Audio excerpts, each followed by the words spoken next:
Well, boredom, it seems like I've been giving you a really bad rap. And today I want to make that up. I know that nothing is ever totally innocent or totally guilty. So today I'm going to do you a solid. Don't worry, I gotcha. Hey, this is MichelleSpiva, your practical priestess of wisdom, and I want to welcome you to today's podcast of Wisdom Smack. Mwah! So join us on the flip as I talk about, the secret gifts of wisdom. I'll see you on the flip.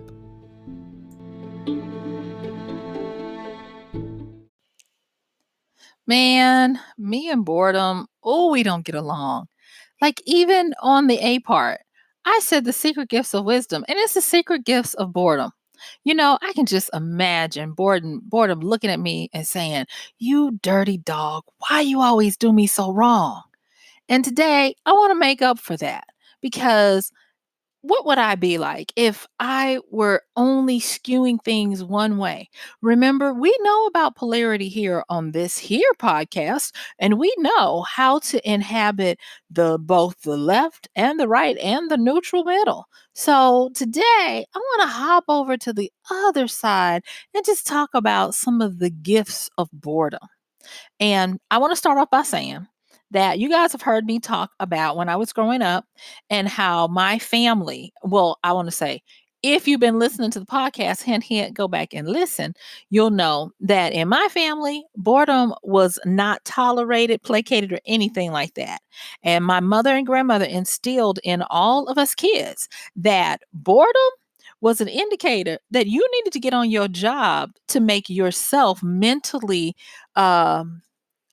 not mentally stable, but mentally agile enough to keep yourself engaged. My mother would proudly tell us that her job description as a mother did not include eradicating our boredom, and that was a function that was solely ours to contend with. And my grandmother, she was nice about it, but she would say, "You know what? You need to go into the living room and collect your thoughts." And I've told you guys about how in that house, when it was built, wood paneling was real popular. And so even during the day, if she had those dark, heavy drapes, her custom drapes closed, and that dark paneling, she could have it where it felt like nighttime in that room. She would put our little happy selves in there, and we would sit on the carpeted floor, and she had tanks, aquariums in there with fish and stuff. So it was very tranquil. And now that I think back, I was like, that was probably a meditation room the entire time. But in there was also the bookshelf with all of the big family Bible and encyclopedias and other books and trinkets and kitschkas from her travels. And so it was not boring in there.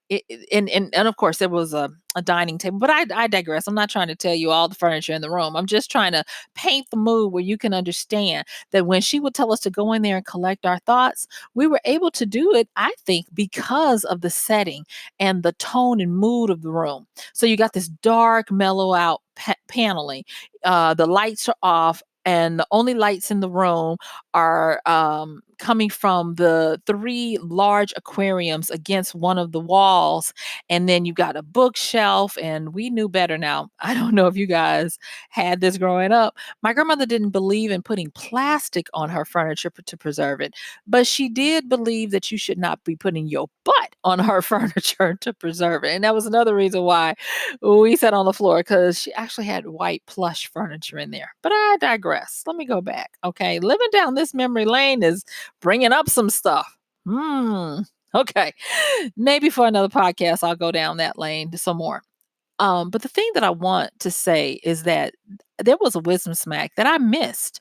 And I missed it because I was so busy vilifying boredom that I didn't realize that it was a portal. And I've told you guys before that I've been looking at Michael Talbot's holographic universe and portal theories and all these kind of things. Yeah, I'm a geek, I know.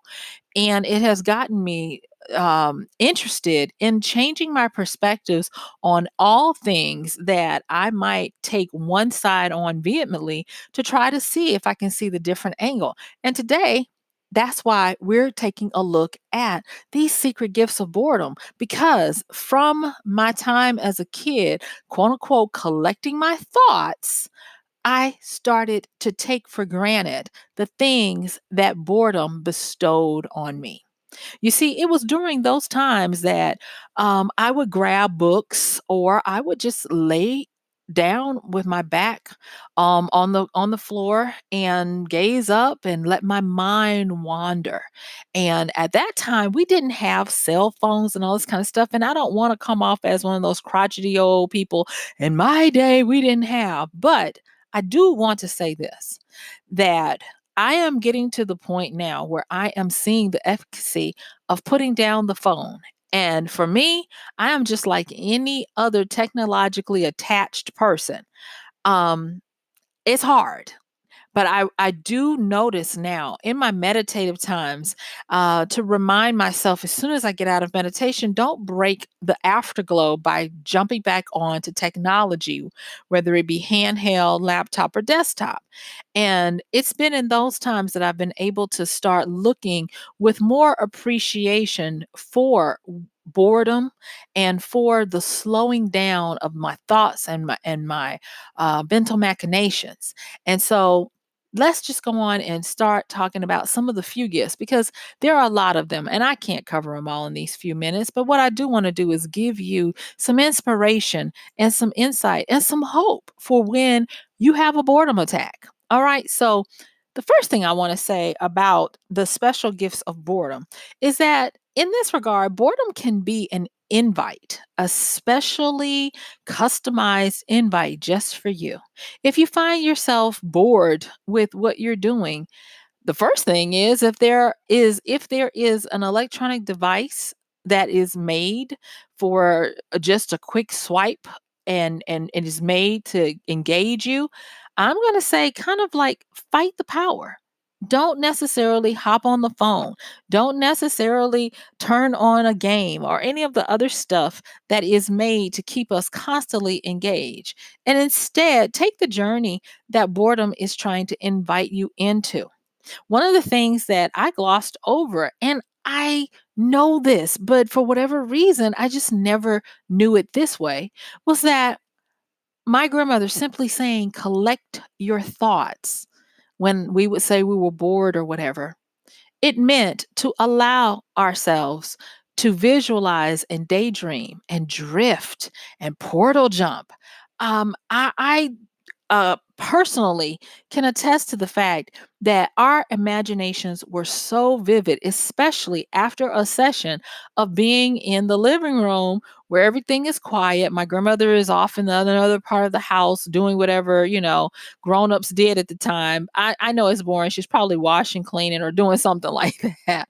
But it gave us opportunity to come up with vivid imaginations to do things that we would not have been able to come up with if we had always been able to be a fingertip away from bombardment of stimuli that constantly keeps us in the entertained kind of vein.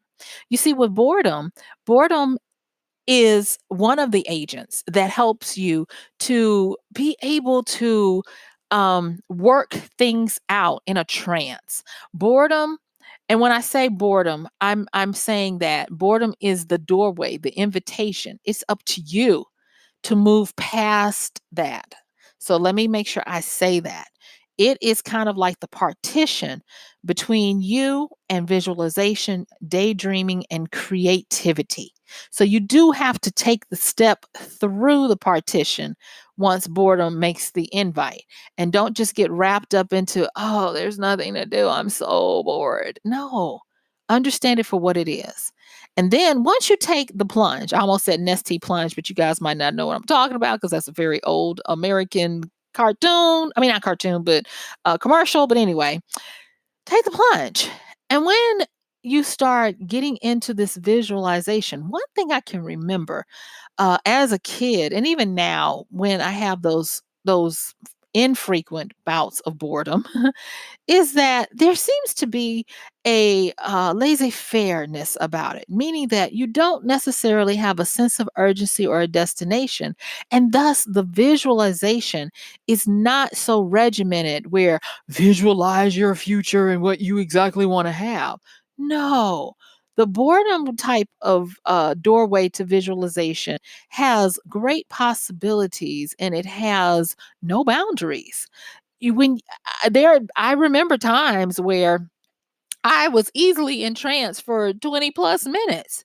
And then I'm gonna tell you, just truth is, that was some of the best nap time I got after I would allow myself to visualize, dream, imagine, and create different worlds, different peoples, different adventures in my head.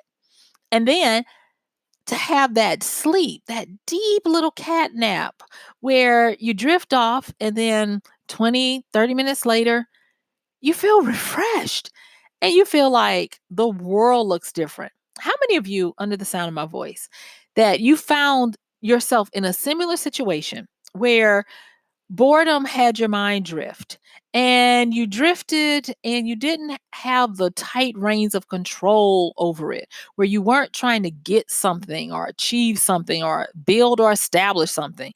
No, this was kind of like just a sightseeing visualization that turned into a daydream that maybe even took you to different portals of lands that you never would have known that could be constructed. And then you kind of drifted off, and it wasn't necessarily a long drifting off. It was just enough that when you came back and you opened your eyes, the world had a new little sparkle on it. It had a new little something extra, a little twinkle. Well, I'm going to tell you what my experience has been. And I actually even tried to go and look it up, and I found things about power naps and all this kind of stuff. So I don't want to go down that road. Wisdom, I think, is keeping me on this vein. So I'm just going to say it. And that is that I choose to believe that some of the special gifts of boredom are to allow you to up your creativity skill, up your portal jumping skill. And this is the good one, up your manifestation skill. Now, this is the other part. I remember when we would collect our thoughts or whatever, there was this one time I was a little kid and, having my little session in front of the aquarium while I'm daydreaming. Cause the rule was too, don't chit chat to each other. Cause, we were little kids, and I told you we had six kids, and my mom, had six kids. And so my grandmother would have us over and she was like, I don't want all that chit chatting. Collect your thoughts, be quiet, and, rest your minds. And so we wouldn't talk. We were obedient. We wouldn't talk to each other. So each one of us were able, we were able, each one of us was able to have our own world to ourselves while we were there with each other, collecting our thoughts. And I remember I saw myself twirling a baton. Little did I know that, let me see, if I was like 8 or 9 around that time, I started learning how to twirl the baton when I was 13, 14. Yeah, because I was in varsity band. Yeah, around that time. I can't say for certain that I manifested that, but what I will say is that it was during one of those times when I knew nothing about twirling a baton or any of that kind of stuff that I saw myself doing it. I imagined it and I was good at it. And then lo and behold, a few years later, five or six years later, I'm learning to twirl a baton. And I got to the point where I could twirl 2 batons plus fire batons. So, now don't ask me to do that now, you guys, because it's been some years since I picked up a baton. But what I am saying is that if I had not been bored, if my grandmother had not had the common wisdom, mother wit, to make us sit ourselves still and quote unquote collect our thoughts, I don't think that the invitation of boredom would have come and offered me the creative portal to jump to different worlds, different manifestations, and different ways of being. And so when I'm talking about this wisdom, I hope I'm making you proud I mean, boredom, excuse me, boredom and wisdom. Yes. I hope I'm making both of you proud because I want to repent for just harping on the bad side of boredom. Yes, there is a problem. You do need to be aware, but you can also use it when the time permits at the right time to do some creative work, some creative exploring, some manifesting that is out of this world. So now I want to talk about this other side and of the gifts of boredom.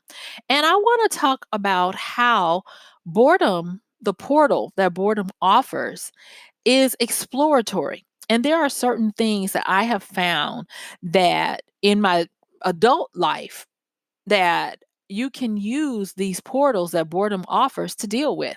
Have you ever been bored and instead of having these wonderful daydreams, you start getting these remembrances or memories of stuff that makes you twitch or shake your head? No, I don't want to think about that or whatever. And if that's you, you can just slightly, lift the eyebrow or a pinky up to say, yeah, that's me. And you're like, oh, why am I thinking about that? It's been years or whatever. What I have found as well is that when you allow yourself, boredom will help you to excise out stale, trapped, chaotic energy. And the reason why it does this is because stale, trapped, chaotic energy can manifest itself in our being, in our body as anger and illness, disease. And so boredom is not made to be a plague in your life. Boredom is, I believe, constructed to be a road sign along your personal life's highway to tell you when it's time to either uh, have creative sessions, portal jumps, manifesting, or when it's time to root out trapped, chaotic, stale energy that's stagnant, or, and we'll talk about this one next, tap into creative energy, which is also chaotic as well. And deal with it. One of the things that I was shocked to find out when I was going through school and learning how to do different counseling theories and then actually putting them into practice with real people is that most folks have a misnomer conception about what anger truly is. See, most people only see anger as the volatile active anger. They don't understand that it has a range and a scale just like any other kind of thing. So you can think of anger in temperaments. People don't realize that annoyance is on the scale of anger. Frustration is on the scale of anger. And on it goes. And so when people are confronted with these stale, chaotic energies, sometimes they're like, oh, well, I'm over that, or I don't know why this is coming up because they feel apathy towards it. And when you feel apathy, apathy can be a defensive mechanism that helps you to be able to confront or deal with something without really having to deal with it because the body is trying to keep you from re-traumatizing yourself. And so boredom and like I said before, I want to do well by boredom today because I know I can rag badly on it. And I almost said something, but I'm going to keep this light, okay? Boredom is really good at opening up those pathways to invite you in to start doing the work to heal, to break up that compacted staleness in your life and move it forward. Um, Going back to this whole anger thing and the different gradations of it, you'll also notice that sometimes anger appears it's invisible to you even though that's really what it is. I have seen people who have held grudges against folks they didn't even know they were holding grudges against. Have you ever had a situation where somebody you might have had an interaction with them growing up or you worked with them or whatever, and you might find yourself saying things like, I don't know what it is about them, I just never liked them. They never really did anything to you. You just never liked them. And there is something within them or what they represent or what they did that triggered you. And that trigger unevaluated, undealt with, turned into part of this collection of trapped chaotic energy that we can all have if we're not aware of it. And thus, you can be holding grudges and crap for years for people that you can barely remember their name. But your body sure does remember that trapped chaotic energy that made no sense to you at the time. And it's just swirling around in a big old constipated pool of anger. And you have to be careful because anger suppressed and packed down turns into depression because it takes a lot of energy to keep it pushed down. Yesterday, I talked a little bit about boredom in a not so good way. And I talked about how studies are showing that a lot of people, instead of suffering from clinical depression, they are suffering from compacted boredom. But there is, on the other hand, a bridge between boredom and depression, and it is through this trapped chaotic energy of anger. So if you feel frustrated, if you feel numb to certain things, ambivalence,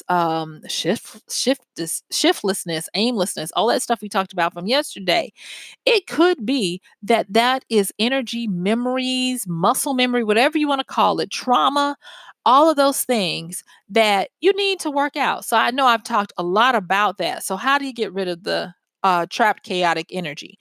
When boredom starts showing you this stuff, one of the fastest and I believe simplest ways for you to self heal through this is to exercise it out. Yeah, so there are certain energies, negative emotions that do well with you expressing them out, like talk therapy, talking them out. But then there are others that do well for you to exercise them out. Have you ever had someone tell you you need to cool down, go take a walk, go take a drive, or do something? You notice is anger is attached to movement, and so I would tell you move, consciously thinking about all the stuff that is coming up. You got bored and now you're starting to think about an old ex who did you wrong, and why are you thinking about that now? Instead of asking the why, do something that is non-harmful to you or others, but start moving. It could be you take a drive, it could be you go for a walk, it could be you kickbox, or you go ride horses, or whatever it is that floats your boat. And as you're doing that stuff, consciously allow that energy to come up and let you deal with it, because while you're mentally reliving it or dealing with it, the fact that your body is moving is helping you to exercise it out. And it helps you by moving so that you don't get traumatized and pulled down into this emotional spiral that leads to total numbness. Then the next thing that I'm going to say about the secret gifts of boredom is creative energy. A lot of people don't realize that when you have creative energy has a toll that must be paid. And that toll can easily be a short wick, where you get this boost of ideas, you go to do them, and then guess what? You're bored. You don't feel like doing it. Your mind is wandering all over the place, and you've lost the taste for it, the interest in it. And you're like, why? I was so enthusiastic about it. And I've even heard people say, I love the idea of it. I just don't love the implementation of doing it. And it is because creative energy is in the same realm of chaotic energy. And for as high as you go with feeling exuberant about the possibilities of what you can create, when it comes time, so that's the innovative part of you. When it comes time to be the implementer part of you, that energy now requires some things that are not fun, like self-control, self-discipline, uh, because that chaotic energy, think of it as like a horse, a wild horse trying not to be ridden, and it's trying to buck you and get you off of its back. So it takes a lot of energy to hold on to that. And people don't realize it, that a lot of times when you start doing something like that, if you're not ready for it, it'll buck you off in any kind of way it can come through. And the easiest way is for you to think you're losing interest. But if you hold on, remember there is a partition, an invitation that boredom will present to you if you stick in there. And on the other side of it are those portals to be able to visualize, daydream, and have a creative thread that can make you go to different portals of possibilities where you can see and create and manifest all of this great stuff that lives out there. But it's temperamental. And yes, boredom, I gotta say this, boredom can be capricious, it can be moody, it can be all of those little prickly things. And so just being real on the real real, that you have to be aware of that, or I would like for you to be aware of that. So, as my time is coming to a close, I want to just recap some of the things that we've talked about for the secret gifts of wisdom. And these are things that I'm glad I know them now, but I tell you, boy, it sure would have been nice if somebody had told me about them when I was younger. All the things I could have done, all the people I could have just gotten out of my the trunk of my emotional suitcase and all of this kind of stuff. Boy, it would have been great. So, going back, boredom is not all bad. Okay. I'm trying to make friends with you, boredom. You see, I'm doing this, okay? The people are listening, okay? So boredom does have a function in our life. And its function is to allow us to do the psychic, mental, emotional work of the powers that we don't tap into as much, those subconscious powers that can create in the firmament of the total possibility, so that we will get direction on how to do them, to manifest them and make them real in real life. I'm going to suggest, and I know this sounds cliche ish, but I am going to suggest that just maybe next time, if you've got at least an hour where you don't have to do something else, when you feel bored, instead of picking up your phone or your Nintendo Switch or whatever mobile game, or going, and playing a game on your PC or whatever it is, instead of doing that, I just want you to sit with it. And when you get that itch of, I'm bored, I need to do something, I want to watch something, instead, go through that portal to the other side where your mind starts to drift, and allow yourself to daydream or night dream, depending on what time of day it is. Allow yourself to go on a fanciful ride on the gossamer wings of the what if in this portal of wherever it wants to take you. um h- I remember reading so many different accounts of great inventors who said, I either slept on it, I meditated on it, or I just thought about it. Go with the intention of, like my grandmother said, just collecting your thoughts with no real goal in mind, and see where it takes you. Don't be afraid of the different portals of worlds that you jump to when you have this opportunity. And don't be upset if you fall off, into a little bit of sleep, understanding that you've probably done a lot of psychic work and you needed the little pick me up. And think about the ability of manifesting. And when we say manifesting, making things in these worlds is way easier than it is on this particular plane of existence of reality. But I will say this, if you manifest it there, it will make it easier to bring it forward here.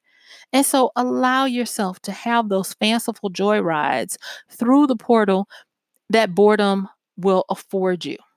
And if you find that you are confronted with some stale, trapped, chaotic energy, and you'll know you're there because maybe you will feel the heat of the anger, or maybe you'll be reminded of memories of either people or times or situations. And I'm going to tell you, that includes when you were doing something stupid.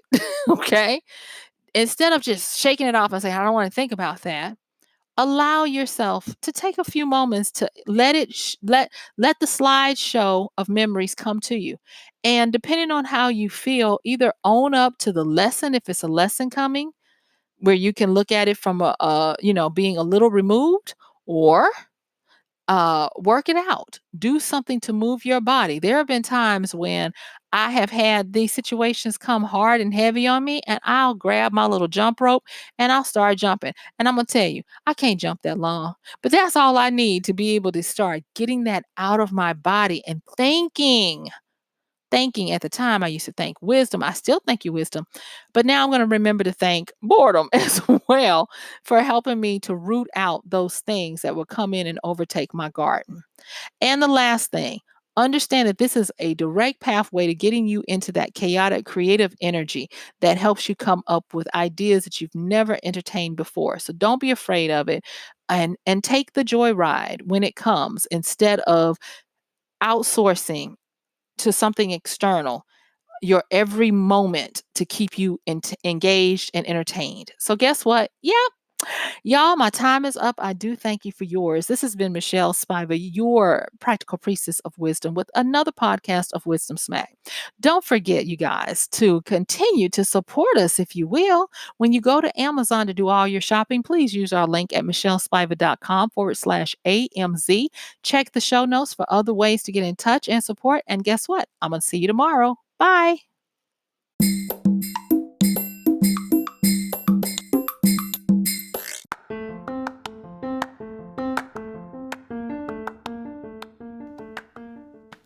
And that's going to do it for today's podcast of Wisdom Smack with MichelleSpiva.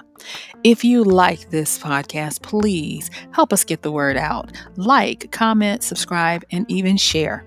And if you really like it, please help us continue to get the word out by considering using this show's link for Amazon. So when you want to go to Amazon and you do all of your general shopping, please use MichelleSpiva.com/AMZ. It's simple as that. It doesn't cost you anything extra, and this show might receive a little bit of commission that will go towards helping to further get these episodes out to you and to others. So thank you so much for listening. This has been MichelleSpiva with Wisdom Smack. Bye.